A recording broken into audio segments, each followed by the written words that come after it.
Malden Elementary School hosted their first annual Summer Math Camp, a program designed to keep students' math skills sharp over the summer. We decided to start a summer math incentive program for the children because there's lots of wonderful reading programs, and we just felt like we needed a summer math program too. The program is being funded by our PTA. The children are receiving 3 packets throughout the summer. The packets were developed by teachers here at Malden as a review for the grade level that the students have just finished. They are based on state standards and in just a complete review of the year in hopes that they will not regress so much during the summer. Students received their first packet at the end of the school year, and they had a few weeks to work on that, and they brought it in at the end of June.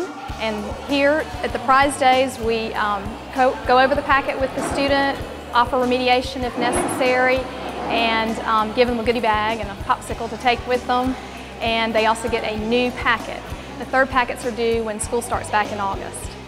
We've had great response. Real pleased with how many we've had to participate. We had somewhere a little over 360 students to participate. The Summer Math Club has helped me get ready for next year. It has helped me remember stuff from the beginning of the year and middle and the end of the year. We've also had lots of help here with the volunteers. The teachers from our math committee are here each time to help, but we also have had many other teachers who've offered their time this summer, as well as some high school and middle school students who have volunteered to come in too. So we appreciate all the help we've received on that.